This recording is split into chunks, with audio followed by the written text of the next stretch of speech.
Zdravím vás, děti, u naší druhé části vánoční série. Minulý týden jsme se bavili na téma U Boha není nic nemožné. A slyšeli jsme příběh o Marii, které se zjevil anděl Gabriel. A dneska budeme putovat s mudrci za hvězdou. Tak připravila jsem si pro vás takový malý pokus, tak pojďte se na to podívat. Děti, už jste někdy viděli nějakou takovou speciální hvězdu, nebo dokonce viděli jste spadnout hvězdu? Tak takováhle speciální hvězda nás bude provázet i tím dnešním příběhem. V minulém díle jsme se trošku bavili o tom, co to je kontext, že? Kdy a kde se ten děj odehrává a kdo v tom příběhu vystupuje. Tak dneska se nacházíme na Dálném východě, což je pravděpodobně oblast Persie, což je dnešní moderní Irán. A mudrci pocházeli z toho kraje a vydávají se na dlouhou cestu, protože uviděli právě takovouhle speciální hvězdu a hned si to vyložili, že to znamená, že se narodil nový židovský král. A tak se logicky vydali do Jeruzaléma, do hlavního města. Ale to bylo, děti, asi 1500 kilometrů.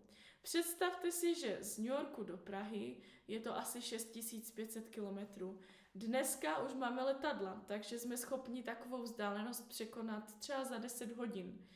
Ale tihle mudrci cestovali pěšky nebo na nějakém zvířeti, takže ta cesta jim trvala mnohem díl. Potom z Jeruzaléma potom ještě putují dále do Betléma. Když se to odehrává, tak většinou tady ty mudrce můžete vidět přímo u jesliček v Betlémě, ale my už víme teďka, že putovali strašně dlouho, takže to nemohli stihnout k těm jesličkám. Takže víme, že mudrci došli k Ježíši, až když měl asi 2 roky a došli přímo do jeho domu, ne do žádné stáje. A potom, kdo v tom příběhu vystupuje, tak je to Marie, Josef, Ježíš, mudrci a král Herodes. Tak pojďme si teďka více říct k tomu příběhu.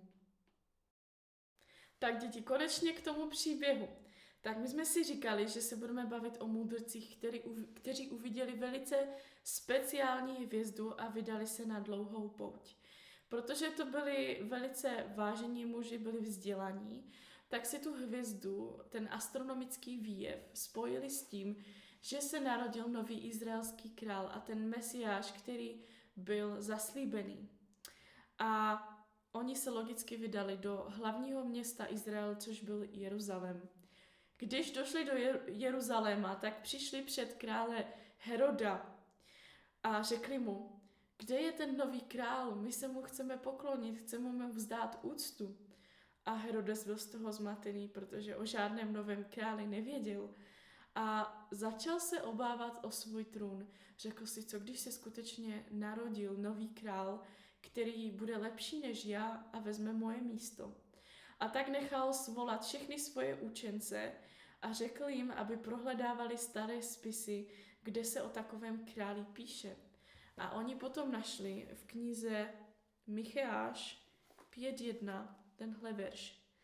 A ty, Betléme Efratský, který jsi nejmenší mezi judskými rody, z tebe mi vzejde ten, kdo bude vládnout nad Izraelem, ten jehož původ je odedávna, od dnů věčných. A tak Herodes poslal ty mudrce do Betléma a řekl jim, až půjdete nazpátek a už budete znát přesnou lokaci toho dítěte, tak mi to přijďte říct, abych mu taky mohl vzdát úctu. A tak naši mudrci se vydávají na cestu z Jeruzaléma do Betléma. To už nebyla taková dlouhá cesta, to bylo asi zhruba 10 kilometrů. A znova se jim objevuje ta speciální hvězda, která svítí natolik nízko a putuje s něma, že oni jsou schopni jít podle ní. A ta hvězda se zastavila nad konkrétním domem, kde byl Ježíš. A tak mudrci vešli do toho domu a uviděli tam Marie, Josefa a Ježíše a přišli se mu poklonit a vzdát mu chválu a úctu. A donesli mu 3 velice speciální dárky. Víte, jaké děti donesli? Tak bylo to zlato, kadidlo a mirha. Zlato je takovým symbolem bohatství. Kadidlo potom bylo takovým obrazem pro kněze, protože často se kadidlo používalo k různým duchovním obřadům. A potom mirha, to je vonná pryskyřice, která strašně krásně voněla a byla to vzácná látka, která byla zhruba stejně tak drahá jako zlato. A potom, co mu dali Ježíši tady tyhle dary a vzdali mu úctu, tak potom později v noci dostali sen s varováním, aby nešli zpátky k Herodovi, ale aby šli zpátky do své země mimo Jeruzalém. A Josef tu noc taky dostal sen, aby se svojí rodinou utekl do Egypta, protože Herodes bude usilovat o život dítěte. A to se taky stalo, děti, protože Herodes, když zjistil, že mudrci ho oklamali a nepřišli zpátky k němu říct mu, kde se to dítě nachází, tak vydal příkaz, že chce zabít všechny chlapce do 2 let. A tak se taky stalo. Josef s Marií s Ježíšem utekli do Egypta, takže byli tomu ochráněni. A později, až ten král zemřel, tak Josef dostal znovu zprávu od Boha, že se už můžou vrátit do Izraele, že král Herodes již zemřel a že dítěti už nehrozí nebezpečí. Tak děti, 3 věci, které bych ještě ráda řekla, které často se o tom příběhu říkají špatně. Tak ti 3 mudrci bývají označováni jako 3 králové, ale my víme, že to nebyli žádní králové. Oni pocházeli z Dálného východu, byli to vzdělaní, učení muži, byli vážení na svou dobu, ale nebyli to králové. A potom Bible neříká nic o jejich jménu ani počtu. Tradice nám říká, že to byl Kašpar, Melichár a Baltazar, ale v Bibli nic takového nečteme, ani neříkají, kolik jich bylo těch mudrců. Jenom čteme, že to byly 3 dary, které dali Ježíši. A potom poslední věc, která se často říká špatně a je zobrazována špatně v Betlémě, jak už jsme si říkali, nemohli přijít k jesličkám, ale přišli do Betléma, až když Ježíši bylo okolo 2 let. A na závěr aplikace z tohohle příběhu. Tihle muži rozpoznali to znamení hvězdy a pochopili, že se narodil nový židovský král a Mesiáš, který má zachránit svět. A to byly úplně z jiné země. A stejně i tak my dneska můžeme tomu rozumět a můžeme vědět, že se skutečně narodil Ježíš, který je zachránce. A oni mu donesli 3 velice drahé dárky. A tak mám, děti, výzvu tak pro vás. Zamyslete se nad tím, co vy můžete dát Ježíši. Může to být váš život, váš čas, můžete říkat druhým dětem o Pánu Ježíši.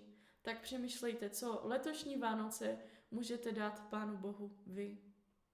Tak, děti, a protože je už 2. adventní neděle, tak dneska si zapálíme 2 svíčky na našem adventním věnci. Už máte doma svůj adventní věnec? Jo?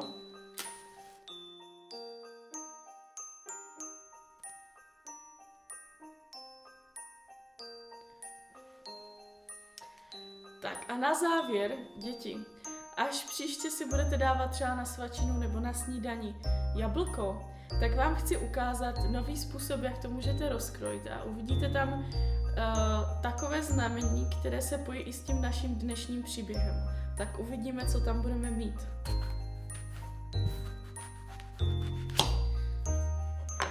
Tak. A co tam, děti, vidíte? Je tam hvězda, že? Tak příště, až si budete dávat na svačinku jablíčko, vzpomeňte si na tu naši speciální hvězdu, o které jsme se bavili dneska, která vedla mudrce až k Mesiáši a k tomu nově narozenému králi. A vzpomeňte si na to, že i my letošní Vánoce můžeme Pánu Bohu něco dát. Tak vás moc zdravím a budu se těšit na vás příští týden, kdy se budeme bavit o pastýřích, tak nezapomeňte se k nám připojit znovu další neděli. Tak jo, ahoj, děti!